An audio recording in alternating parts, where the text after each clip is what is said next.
Okay, today is May the 25th, 2014, and making my way from Fort Scott, Kansas to the town of Moran. 28 miles today, but just a beautiful day to walk. Hot, of course, but I'm not complaining. I'm so glad my parents are staying another night. They were able to hold on to the bulk of my gear back in Fort Scott. They'll come and pick me up in Moran, bring me back, and in the morning I'll come back to Moran and pick up where I left off. So thank you, awesome parents, for doing this.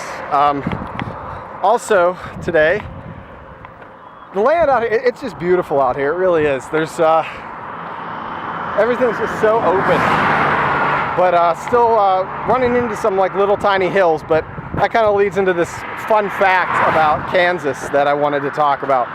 So once these cars pass, cool thing about Kansas is it's actually the 20th flattest state in the U.S.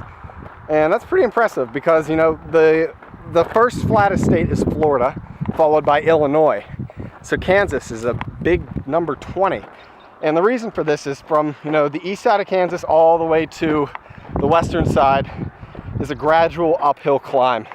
It's so gradual that you like barely even notice it. You don't notice it, I'm sorry. And so like right here I'm probably like 300 feet above sea level. To the western side of Kansas is probably like it's about 4,000 feet above sea level. I think the highest point is called Sunflower Hill, and it's like 4,500 feet or something. But when you were there, you wouldn't think of it. You'd think it was just a tiny little bunny hill because of how, like, you know, high the rest of the land around it is. But that's the today's fun fact. What else? Beautiful country out here. One thing that I'm just really not a big fan of is, take a guess, the traffic. And of course, I thought whenever I'd get out here and the land would open up a little bit, you know, people would be more inclined to move over.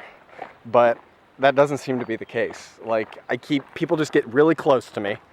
And it's like there's all this room. You can see 2 miles in front of you, like the vast majority of the time, if not more than that. And hold on. It's like people continue just to like get real close. And, you know, love Kansas so far, love the people I've met so far, but drivers, like, please, give me a little bit of room. That's all I'm asking.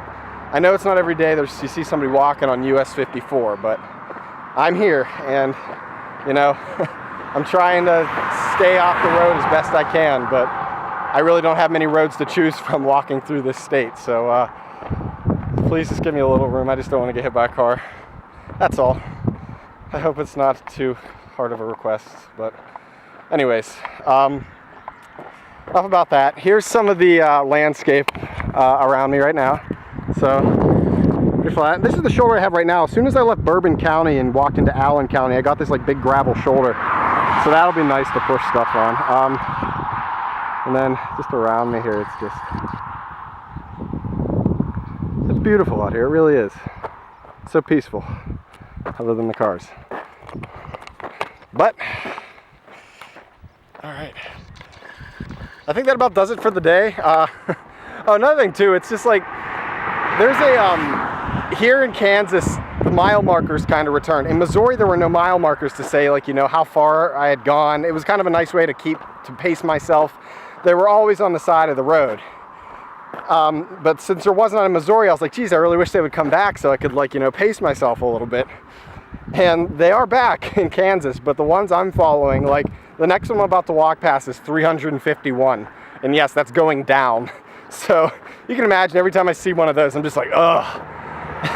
You know, I wish they now would just go away, because like seeing 351, 350, 349, I think that's just going to drive me crazy. So grass is always greener, I guess, but oh well.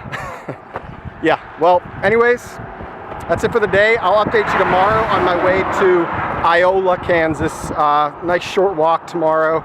And then from there, I'll head to Yates Center. So that's it for the day.